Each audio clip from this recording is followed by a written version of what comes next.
Hi, it's been a crazy ride since I uploaded my last video. Sorry it's taken so long to reappear. When I made part one, I felt compelled to get a little personal for a couple of reasons. I was really pleased to hear that it inspired the client I was coaching at the time. And I'm so grateful for all of the feedback I've received and truly hope to hear more from all of you. Please don't be shy about leaving a comment or even looking me up on Facebook.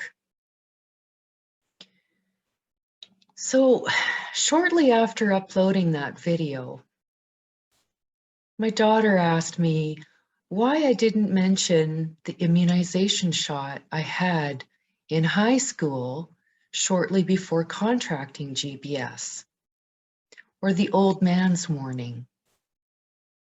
To be completely honest with you, and as silly as it sounds, especially right now, I neglected to mention those things because I didn't want to sound like an anti-vaxxer.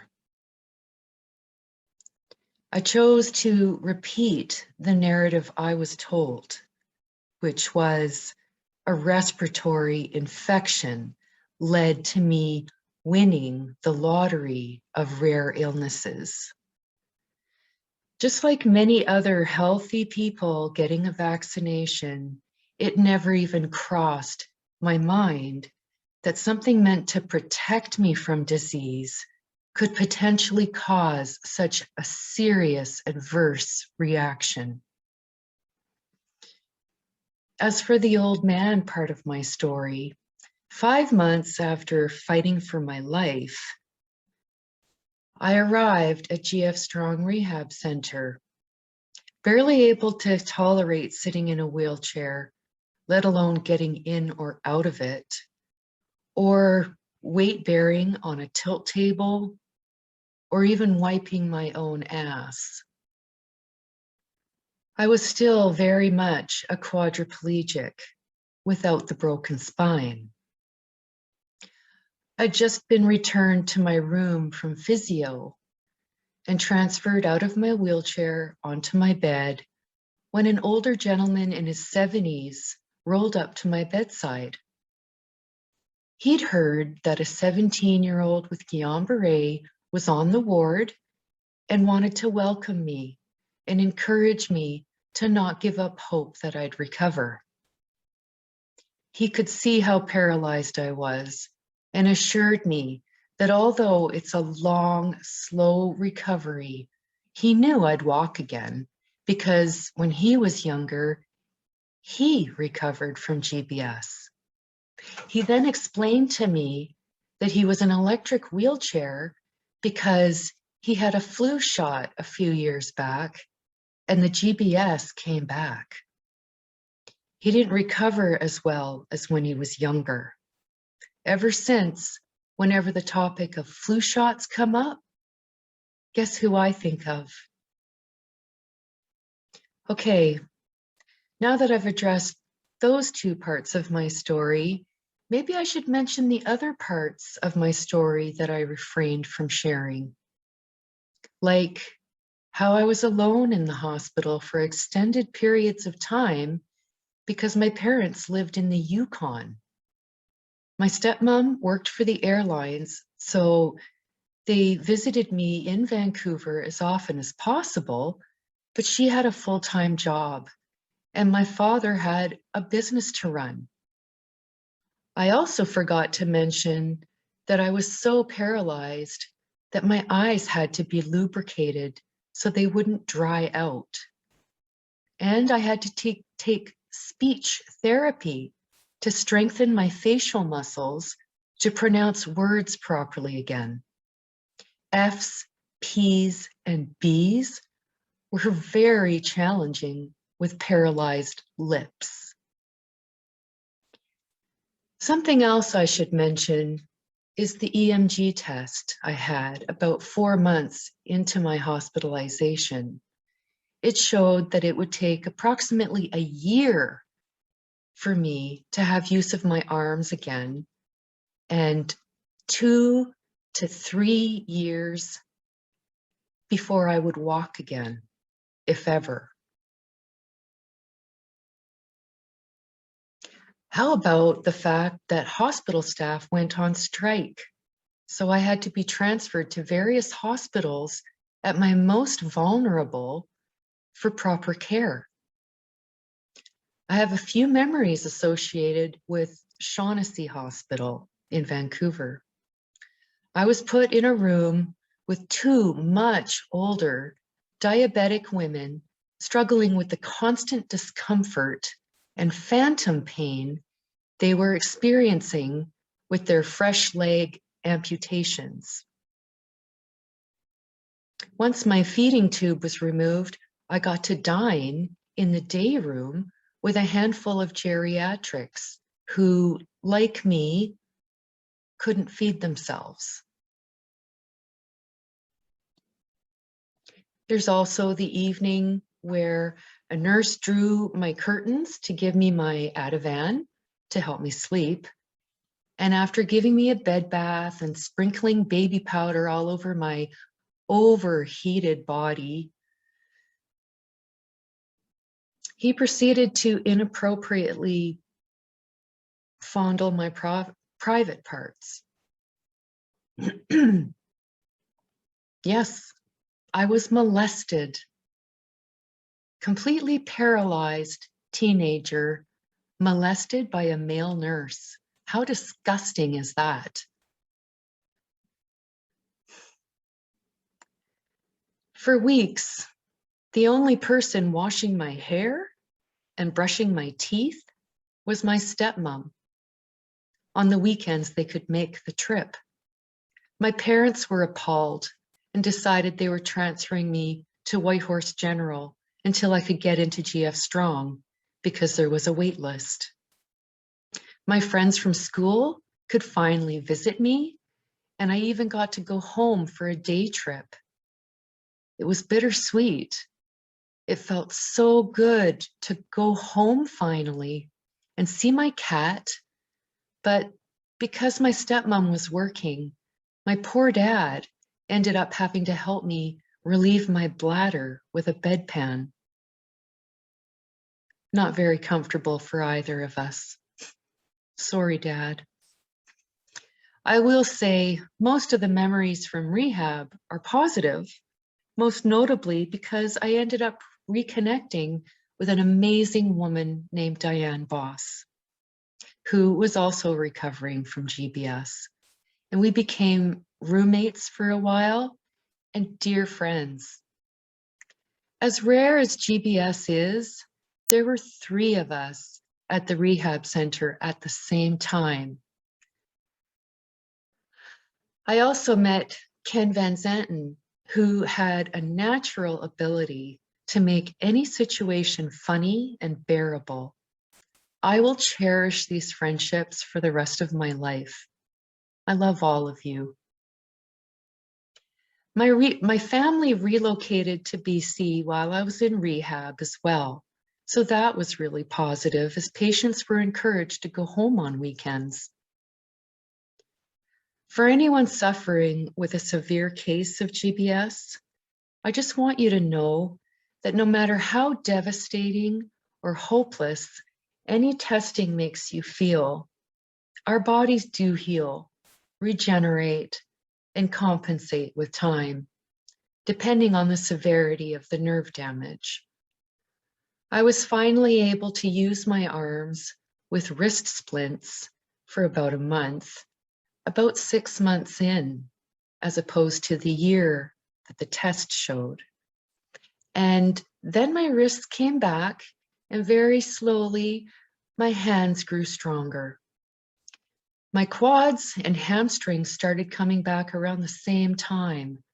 And then I took my first steps in an Argo walker at the 7-month mark. Unfortunately, the damage to my lower legs and feet was so severe that they never recovered, but with the aid of ankle-foot orthotics, I rapidly progressed to a standard walker, and then elbow crutches, and then a cane for a few months. I was discharged 11 months after being diagnosed and resumed grade 11 at a new high school. I was the new kid, an 18-year-old walking with a cane and holding my pen with both hands to write. A few months later, I was invited as an honorary graduate from my graduating class in the Yukon. I was touched, but the thought of walking across a stage at that point in my recovery was really scary. So I opted to attend the graduation as a guest. I was still fairly weak and unsteady with my balance at that point, but it was so awesome to be there. I graduated the following year and went off to college with aspirations of becoming a psychologist. For as long as I can remember, I've had a keen interest in psychology and humanity. Most likely because I'm an empath and my personality type is INFJ. When I made part 1, I felt compelled to raise awareness for GBS and the fact that vaccination isn't a one-size-fits-all solution. I felt secure in my employment, which I had to sacrifice a lot to get. But in the months leading up to my making that video, I had registered for a 4-day intensive training workshop to get certified in helping people to heal from trauma. I was so excited and counting down the days when the public health orders with strict COVID protocols came into effect, and the facilitator required attendees to be double vaccinated no later than September 8th.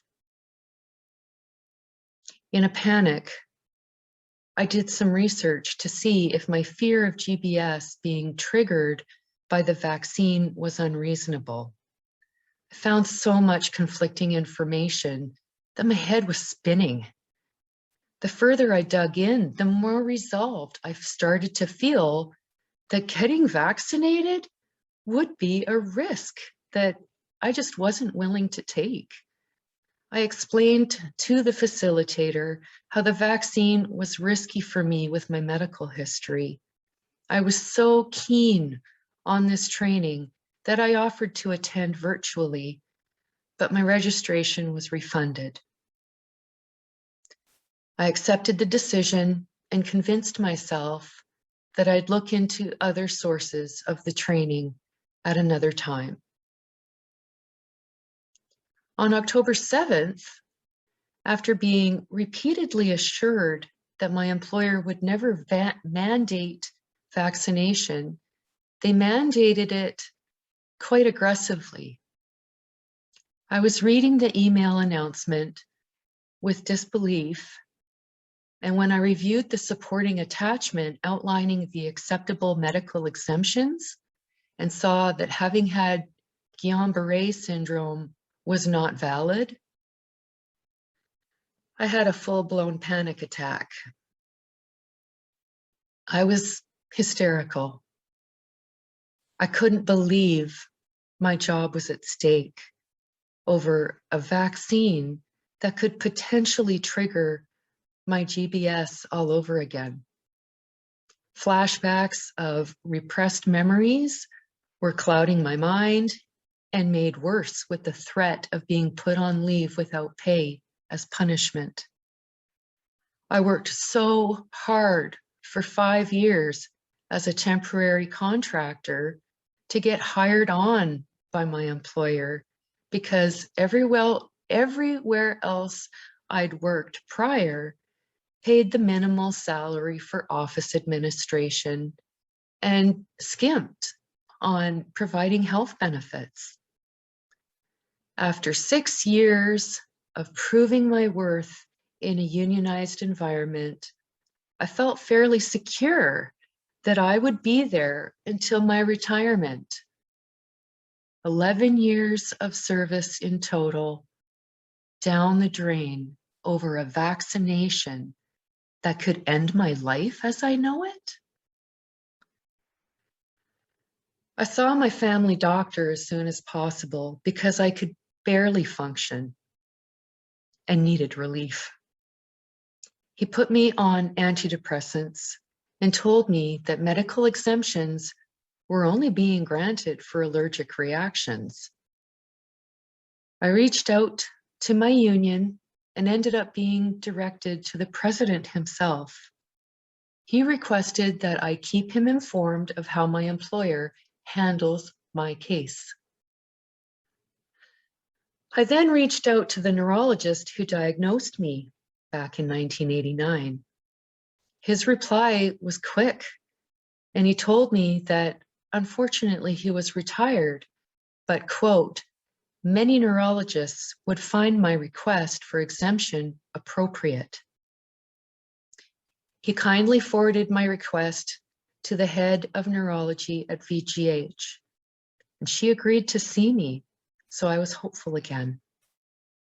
At first, she tried to convince me that my risk of contracting COVID was much higher than my GBS recurring, but agreed to review my past medical records to see the connection between the immunization from high school and GBS.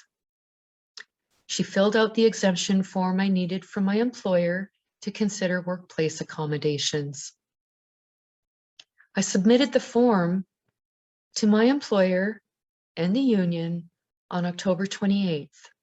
And immediately after that, I emailed my manager and HR representative to let them know I submitted my medical exemption and that I was offering to come into the office after regular hours on my scheduled in-office days to do the paperwork required of my job. I was thinking that because I'd managed to keep my job running smoothly from home with only one day in the office, that I could offer my own accommodation by making use of my 24-hour security access card. On November 9th, I received an email from my employer that my medical exemption is not supported at this time. But in order for them to consider an exemption based on a mental health disability, I'd need to have my physician fill out the form so that they may understand the following. Confirmation that you are under the care of a licensed mental health practitioner, the nature of my condition, prognosis for my condition, and how it impacts my ability to comply with their vaccine policy,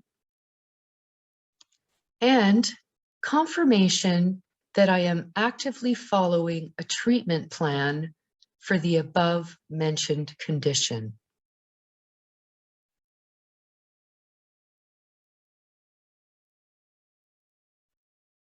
So up until now, I've been doing my best to be patient, diligent, and professional. I've done everything requested of me other than get vaccinated. I've been working to the best of my ability with migraines, anxiety, depression, sleep disturbances, neuropathy in my feet, muscle aches, and lack of concentration. I'd say it's time for me to stop prioritizing my job over my mental health. Thanks for watching. I will be back soon with an update. Take care.